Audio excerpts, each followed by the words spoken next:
구약성경 288면 신명기 16장 18절부터 20절까지의 말씀을 다 찾으신 줄로 알고 한 목소리로 읽도록 하겠습니다. 내 하나님 여호와께서 내게 주시는 각 성에서 내 지파를 따라 재판장들과 지도자들을 둘 것이요 그들은 공의로 백성을 재판할 것이니라. 너는 재판을 굽게 하지 말며 사람을 외모로 보지 말며 또 뇌물을 받지 말라. 뇌물은 지혜자의 눈을 어둡게 하고 의인의 말을 굽게 하느니라. 너는 마땅히 공의만을 따르라. 그리하면 내가 살겠고 내 하나님 여호와께서 내게 주시는 땅을 차지하리라. 오늘도 이렇게 주님 앞에 나와 하나님을 예배하며 하나님의 뜻대로 살아가기로 결단하는 여러분들의 삶 가운데 하나님의 은혜와 평강이 함께하게 되시기를 예수님의 이름으로 축복합니다. 우리가 1년 365일을 살아가고 있지요. 1년의 첫 날이 언제입니까, 여러분? 당연히 1월 1일이지요. 그런데 교회력으로는요, 오늘이 1년의 마지막 날입니다. 왕이신 그리스도를 기념하는 주일, 이른바 왕이신 그리스도 주일이지요. 그리고 우리 교회력으로 1년을 시작하는 날은 대림절 첫 주일이지요. 다들 알고 계셨지요? 오늘 우리 주보에 다 기재하지는 못했지만 왕이신 그리스도 주일을 우리가 함께 기념하고 있습니다. 지금까지 우리가 그것이 무슨 의미인가조차 생각하지 못하고 지나왔을지라도 교회력으로 왕이신 그리스도 주일을 지킨다는 것은 굉장히 위대하고 멋있는 신앙 고백을 담아내고 있습니다. 세상의 수많은 권력자들이 어그러진 심정으로 잘못되어진 권력욕으로 수많은 사람들을 학살하고 그들 위해 군림하려 하며 국민 가운데 역사하시는 하나님의 역사를 가로막고 마치 자신이 신의 대리자인 양 착각하고 있을 때에 수많은 그리스도인들이 이 땅에 눈에 보이는 만져질 수 있는 그러한 인간으로서의 지도자가 아니라 오직 그리스도께서 우리의 왕이시라는 신앙 고백을 시작했던 그 교회력. 그러므로 우리를 핍박하고 짓누르는 그 어떤 세력에도 우리가 굴복하지 아니하고 하나님의 나라와 영광을 위해 우리가 끝까지 달려가겠노라 결단했던 그 교회력. 때로는 지치고 힘들지라도 좌절하지 아니하며 우리가 다시 일어나 그 하나님의 나라를 이 땅 가운데 이루어가겠다. 왕이신 예수여 오시옵소서 소망하고 또 소망했던 그 교회력이 오늘 우리가 보내고 있는 왕이신 그리스도 그분을 기념하는 그 절기이다 하는 것이지요. 여러분들 마음 가운데 그 살아있는 고백이 여전히 있으십니까? 여전히 하나님께서 우리의 왕이심을 고백하십니까? 그러므로 이 땅이 얼마나 타락하고 있는가, 얼마나 왜곡되어지고 있으며 얼마나 어그러지고 있는가 하는 것과는 상관없이 나는 하나님만을 바라며 하나님의 뜻을 이루어 가겠다 결단하고 계시는지요? 날마다 그 왕이신 그리스도께서 여러분들의 힘이 되시고 소망이 되셔서 쓰러지지 아니하고 날마다 다시 일어나 달려갈 수 있도록 여러분들을 인도해 주시기를 예수님의 이름으로 축복합니다. 참 놀랍게도 하나님께서 모든 것을 있게 하시고 없게도 하실 수 있으시며 모든 것의 왕이시자 주인이시라는 사실을 성경이 우리에게 증언하고 있으면서도 이 성경은 하나님께서 특별한 사람들에게 관심을 갖고 계신다는 것을 우리에게 말해주고 있습니다. 성경을 읽어보면 하나님께서 관심을 가지신 참 많은 대상들이 있는데 하나님의 특별한 관심을 받았던 사람들이 존재하고 있습니다. 그들은 사회적인 약자였습니다. 고아와 과부와 레위인과 나그네 외국인들이지요. 그래서 성경은 하나님을 고아들의 아버지라 표현하는 것을 서슴지 않고 있고요. 과부들의 의로운 재판관이라는 사실을 서술하기를 서슴지 않고 있습니다.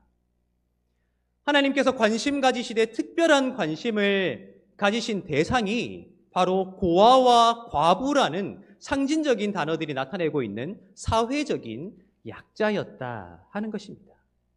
그도 그럴 것이 당시 농경사회를 살았던 이스라엘이기에 고아와 과부는 그들 스스로 땅을 소유할 수 없었던 자들이었고, 따라서 그들의 생계를 스스로 이어나갈 수 없는 약자 중의 약자였기에 하나님께서 마지노선이 되어주시고 최후의 보루가 되어주셔서 그 모든 것의 주인이신 하나님께서 그들의 아버지가 되어주시고 그들의 재판장이 되어주신다는 사실을 강조함으로써 누군가에게 소망을 잃어버리지 아니하도록 하나님께서 사랑을 나타내고 계신다는 것이 성경이 증언하고 있다 하는 것입니다. 참 감사하게도 그 사랑이 성경의 시대에 그쳐버린 것이 아니라 우리를 향한 하나님의 사랑이기도 하지요. 사실 생각해보면 우리 그리스도인들의 역사를 곰곰이 생각해 보시기 바랍니다. 참된 믿음을 지켜왔던 자들, 하나님 앞에 순전한 삶을 살기 위해 노력해왔던 자들은 너나 할 것 없이 핍박받았고 고난 가운데 있었으므로 사회적인 약자 중에 약자였습니다. 그러나 보잘것없는 우리이지만, 고난받고 있는 우리이지만, 가진 것이 없는 우리이지만 하나님께서 잊지 아니하고 우리의 아버지가 되어주신다는 사실, 우리의 의로운 재판장이 되어주신다는 사실이 과거형이 아니라 현재 진행형으로 우리에게 주어져 있다는 것이 얼마나 감사한 일인지요. 여러분 힘내십시오. 소망을 가지십시오. 자부심을 가지십시오. 왜 그렇습니까? 왕이신 하나님께서, 주인이신 하나님께서 우리의 아버지이시기 때문이며 우리의 의로우신 재판장이 되어 주실 것이기 때문입니다. 날마다 그 하나님을 의지함으로 소망 가운데 살아가시는 여러분들이 되시기를 예수님의 이름으로 축복합니다. 그런데 다른 한편으로는 고아의 아버지시며 과부들의 재판장이신 하나님이라는 그 표현은 우리에게 사명으로 작용하기도 하지요.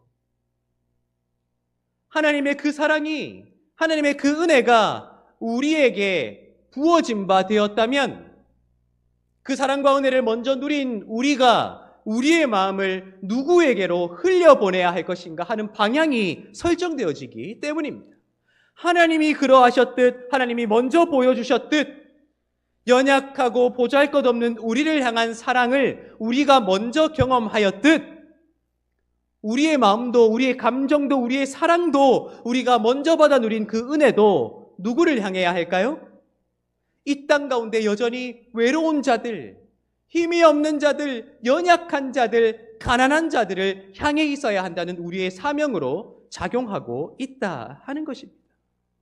그리스도인들이 선한 삶을 살아야 한다, 어려운 이웃들에게 관심을 가져야 한다는 것은 그들이 그저 뭉뚱그려 착하기 때문이 아니에요. 왜 그렇습니까? 하나님이 우리에게 당신을 먼저 그렇게 계시하셨잖아요. 하나님이 먼저 십자가 위에서 우리를 위해 피를 흘리셨잖아요. 부족하고 무지하며 연약한 우리를 향해 하나님이 먼저 사랑을 쏟아내어 주셨기에 우리도 마땅히 그러한 삶을 살아가야 한다는 사고의 논리와 행위의 논리가 우리에게 주어져 있으므로 우리도 그러한 삶을 살아가야 한다는 사실을 기억하게 하는 표현들이 성경에 가득 기록되어 있다 하는 것입니다. 만약 오늘 이 예배 가운데 우리가 하나님의 은혜를 받아 누린다면, 하나님의 사랑이 예배 가운데 우리에게 부어진다고 여러분들이 경험하신다면, 예배가 끝난 이후에 여러분들의 삶이 그 하나님을 대변하고 있는 것인지를 나타낼 수 있는 가장 중요한 증거가 되어야 한다는 사실을 반드시 기억해야 한다는 것입니다. 날마다 그것을 사명으로 삼아 하나님의 사랑을 세상 가운데 흘려보낼 수 있는 여러분들의 삶이 되시기를 예수님의 이름으로 축복합니다. 그런데 우리가 기억해야 하는 것은 하나님께서 그렇게 특별한 대상들이지요. 사회적인 약자, 고아와 과부, 그들에게 관심을 가지시고 고아들의 아버지이시자 과부들의 재판장이라고 불리시고 있다고 해서 하나님이 아무런 기준과 잣대 없이 맹목적으로 그들을 사랑하지 않으신다는 사실을 우리가 반드시 기억해야 합니다. 하나님께서 사랑하시는 자, 하나님께서 품어주시는 자, 하나님께서 은혜를 베푸시고 하나님께서 하나님의 것을 나누어 주시는 자는 가난하기만 해서 될 것이 아니요, 연약하다고 해서 당연히 주어지는 것이 아니라는 것을 성경이 항상 우리에게 밝히 보여주고 있다 하는 것입니다. 오늘 우리가 읽은 이 말씀에는 하나님께서 이스라엘 백성들이 약속의 땅에 들어가게 되었을 때에 어떤 제도를 누구를 세움으로써 만들어야 하는가 하는 것을 구체적으로 모세를 통해 명령하고 계시지요. 누구를 세우라고 말하고 있으며 어떤 제도를 만들라고 말하고 있습니까? 사법체계를, 사법제도를 만들라고 말씀하고 있습니다. 우리 18절을 한번 읽어보도록 하겠습니다. 18절입니다. 내 하나님 여호와께서 내게 주시는 각 성에서 내 지파를 따라 재판장들과 지도자들을 둘 것이요 그들은 공의로 백성을 재판할 것이니라. 아멘. 내 하나님 여호와께서 내게 주시는 각 성, 도시입니다. 사람들이 모여 살게 되는 곳, 사람들이 많이 모이게 되는 곳, 그러므로 사람들이 모였기에 문제가 발생하게 되는 그곳마다 누구를 세우라고 말씀하고 계시지요? 재판관들과 지도자들을 세우라. 그래서 그들에게 어떤 임무를 맡기고 계시지요? 어떤 임무라고요? 그들은 공의로 백성을 재판하라. 공평해야 한다는 것입니다. 의로워야 한다는 것입니다. 재판관들과 지도자들을 세워 사법체계를 만들되 공의로 그들을 재판할 수 있도록 하나님께서 명령하신다 하는 것이지요. 그러한 공의로운 재판을 위해 하나님께서 구체적으로 명령하시는 바가 바로 19절에 기록되어 있는데요. 함께 읽어보도록 하겠습니다. 너는 재판을 굽게 하지 말며 사람을 외모로 보지 말며 또 뇌물을 받지 말라. 뇌물은 지혜자의 눈을 어둡게 하고 의인의 말을 굽게 하느니라. 아멘. 너는 재판을 어떻게 하지 말라고요? 굽게 하지 말라. 네, 여러분, 재판이 굽는다는 방향 설정이 어디로 되어 있는 것 같으세요? 어디로 굽게 하지 말라고 명령하시는 것 같으세요? 이어지는 내용을 보면 다분히 은근히 한쪽 방향을 가리키는 것 같습니다. 왜냐하면 무엇인가 단어들을 지금 열거하고 계시기 때문이죠. 너는 재판을 굽게 하지 말며 사람을 무엇으로 보지 말라? 외모로 보지 말라. 그 외모가 무엇일까요?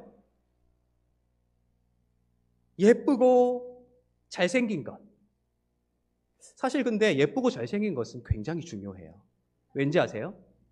여러분, 똑같은 옷을 입고 똑같은 행색을 하더라도 사람은 누구나 아름다움을 추구하기 때문에 예쁜 사람에게 더 관심이 가게 되고 잘생긴 사람에게 더 관심이 가게 됩니다. 그래서 여러분들이 저를 좋아하시는 거잖아요. 그렇죠? 여기서 아멘 나오면 안 되는데.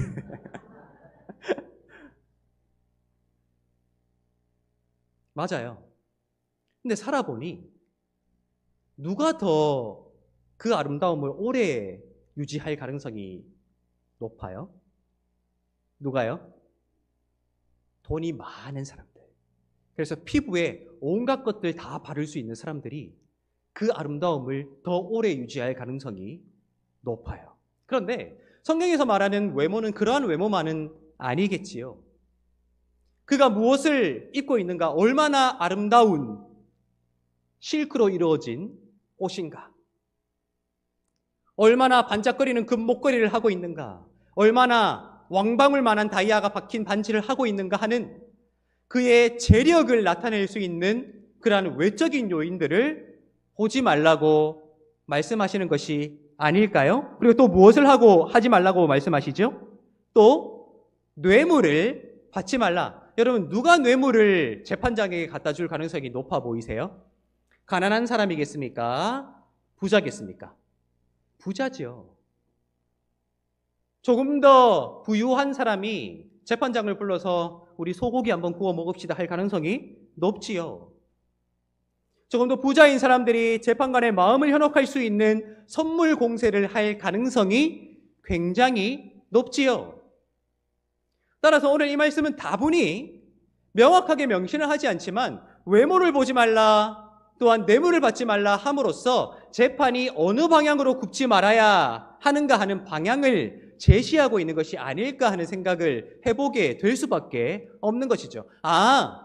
부요하고 부유하며 부자이고 권력을 가진 사람들에게 유리하게 재판을 하지 말라는 방향 설정을 하고 계시는구나 하고 생각하기 쉽다는 거예요. 그런데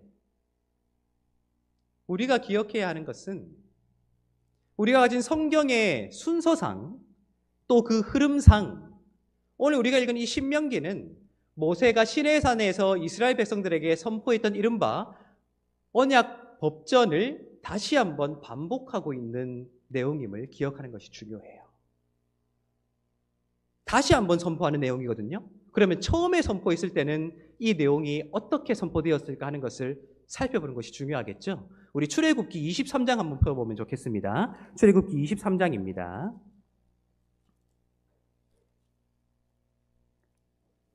출애굽기 23장 6절입니다. 재판을 굽게 하지 말라. 판결을 굽게 하지 말라. 어떤 방향으로 굽게 하지 말라는 것일까요? 출애굽기 23장 6절 우리 한번 읽어보도록 하겠습니다. 읽겠습니다.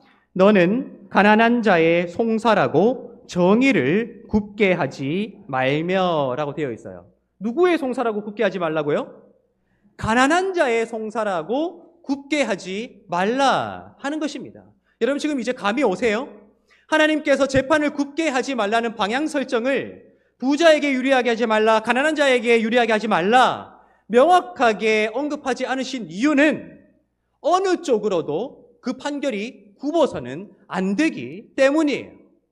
그가 부자라고 해서 유리해야 되는 것도 아니고요. 그가 가난하다고 해서 유리해야 되는 것도 아니에요. 그가 부자라고 해서 반드시 악한 것은 아니고요. 그가 가난하다고 해서 반드시 착한 것도 아니라는 것입니다. 부자여도 선한 사람이 있고 가난해도 악한 사람이 있다는 것을 경험으로 알고 계시잖아요. 가난한 사람도 도둑질할 수 있고요. 부자인 사람도 도둑질할 수 있습니다. 그것은 누가 무엇을 가졌느냐의 문제가 아니라 그의 인간됨이, 그의 성품이, 그의 인격이 그가 무엇을 추구하느냐에 달려 있을 것이므로 그가 가난하다고 하더라도 악행을 했다면 그에 해당하는 벌을 받아야 할 것이며 그가 부자라고 하더라도 선을 행했다면 그에 응당하는 복을 받아야 한다는 중립적인 방향 설정을 하고 계시는 말씀이 하나님께서 이스라엘 백성들에게 재판관을 세우라 말씀하시며 그들에게 들려주는 말씀이다 하는 것입니다. 따라서 우리가 깨닫게 되는 것이 있지요. 성경에서 분명히 하나님은 가난한 자들에게 관심을 갖고 계십니다. 가난한 자의 하나님이라고 불리시고요. 고아의 아버지시며 과부의 재판장이라고 불리십니다. 그러나 하나님이 맹목적으로 악한 고아, 악한 가난한 사람, 악한 과부의 편을 드시는 분이 아니라 누구의 편을 드실까요? 그가 가난하든 그가 부요하든 하나님의 의를 나타내기 위해 최선을 다하는 사람을 하나님께서 안아주신다 하는 것입니다. 그러나 사회 구조상 가난한 자들이, 힘없는 자들이 억울한 일을 당할 가능성이 더 높으니 하나님께서 의와 정의와 공의의 관점에서 그들의 마지막 마지노선이 되어주고 계신다 하는 것이지요. 하나님은 사랑을 베푸시되 의로운 사랑을 베푸시고 하나님은 은혜를 베푸시되 의로운 은혜를 베푸신다는 사실을 하나님께서 성경을 통해 우리에게 계시하고 계신다 하는 것입니다.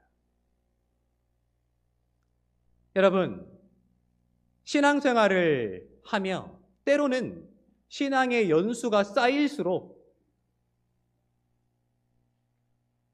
구원의 기쁨이 상실되어져 간다는 생각을 해보신 적이 있으세요? 하나님의 은혜의 감격이 사라지고 있다는 생각해 보신 적 있으십니까? 더 이상 즐겁지 않다, 더 이상 아름답지 않다는 생각을 해보신 적이 있으세요? 맞아요. 믿음을 가진 자들이라면 누구나 한 번쯤은 그러한 고민을 하게 됩니다. 여러분, 그런데 그 이유가 무엇이라 생각하십니까? 왜 우리는 하나님의 은혜에도 더 이상 기쁘고 즐겁지 않는가? 왜 그 은혜를 사모하는 우리의 마음이 식어지는가? 왜 열정이 사그라지는가? 그 이유가 무엇이라 생각하십니까? 무엇이라 생각하세요? 무엇이 은혜인지 아닌지를 망각했기 때문이에요.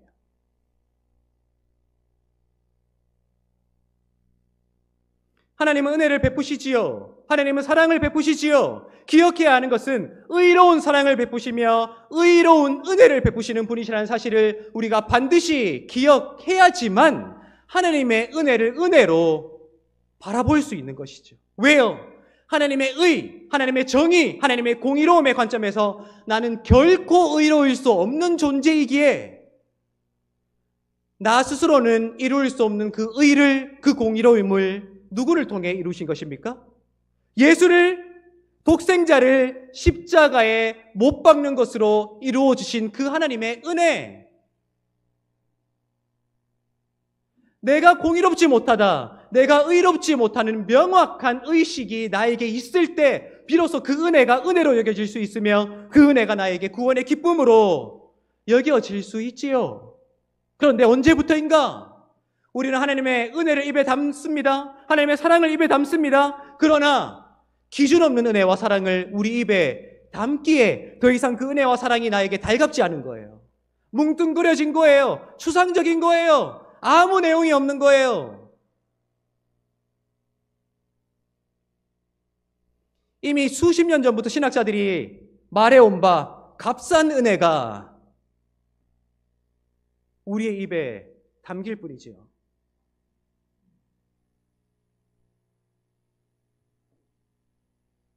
다 은혜롭게 합시다.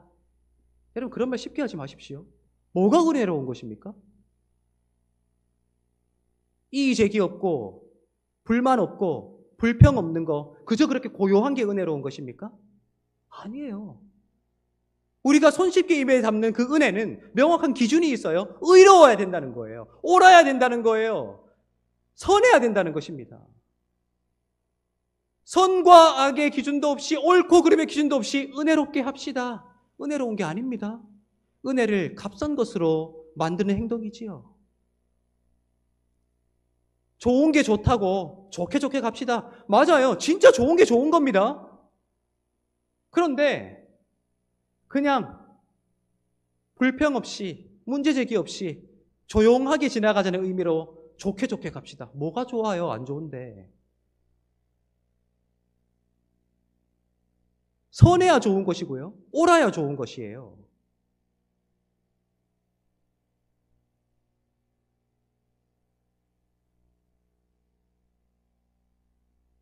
오늘 우리는 왕이신 그리스도를 기념하는 교회력의 마지막 주일을 함께 보내고 있습니다. 그분은 왕이시며 주인이시며 재판장이십니다. 그 하나님 앞에, 그 명확하시고 정확하신 하나님 앞에 우리가 언제까지나 뭉뚱그려진,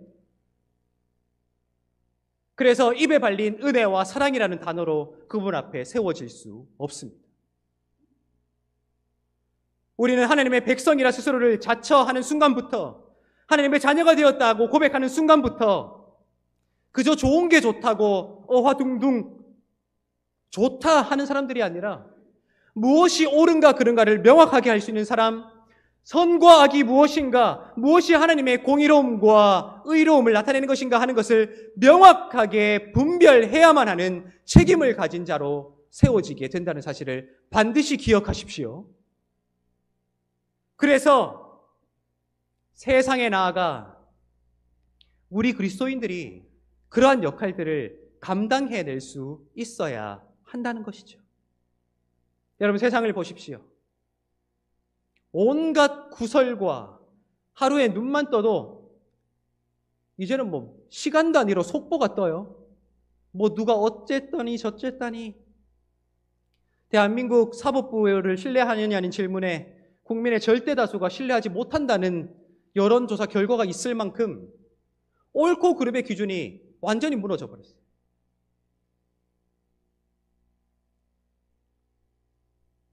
그런데 하나님은 왕이시라고요. 의로 통치하신다고요. 의의 재판장이시라고요. 가난한 자와 고아와 과부를 사랑하시되 의로운 사랑을 베푸시는 분인데, 우리가 그분의 백성이라, 그분의 자녀라 하면서도 세상에 나아가 그런갑다, 이런저런 가짜 뉴스에 이리 휘청 저리 휘청,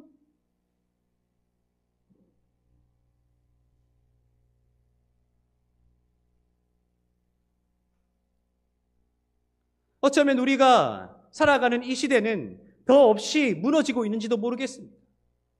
윤리가, 도덕이, 눈에 보이는 법이, 법 집행이, 서로가 서로를 바라보는 시선들이, 서로가 서로를 품어내는 그 마음들이 무너지고 있을지도 모르겠습니다.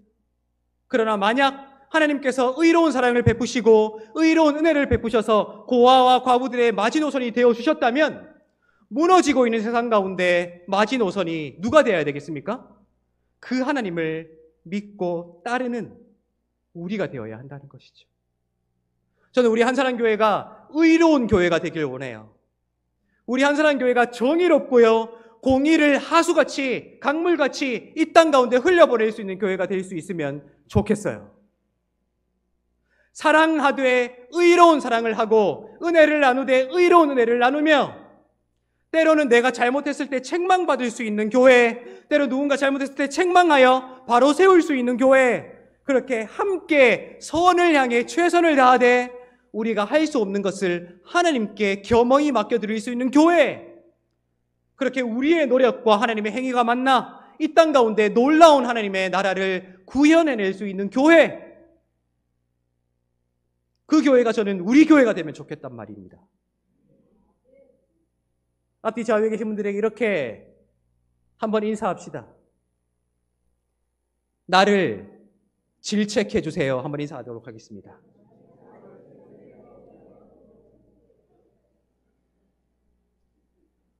다시 한번 선포합시다. 나도 당신을 따끔하게 질책할 거예요.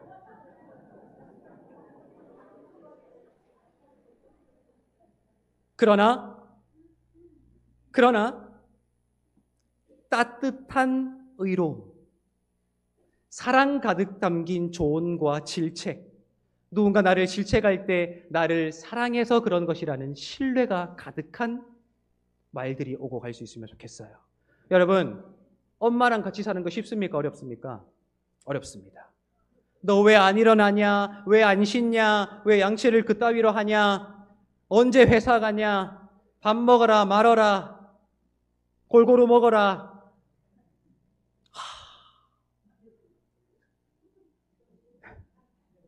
엄마 좀. 그런데 인터넷에서 이런 말을 본 적이 있어요. 그 모든, 정말 세상에 존재하는 모든 말로 이루어진 것 같은 엄마의 잔소리, 그것은 단 하나의 문장으로 요약될 수 있다. 내가 너를 진짜 사랑한다. 하나님도 마찬가지입니다. 의롭기 위하여, 정의롭기 위하여 우리에게 잔소리하실 거예요. 성경을 보세요. 하라 말라 얼마나 많습니까? 그 모든 말을 한 문장으로 요약하면 하나님이 나를 사랑하신다.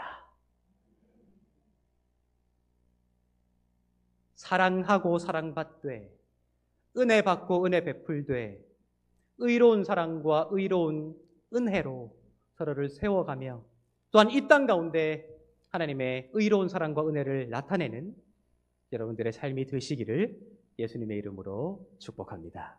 기도하겠습니다.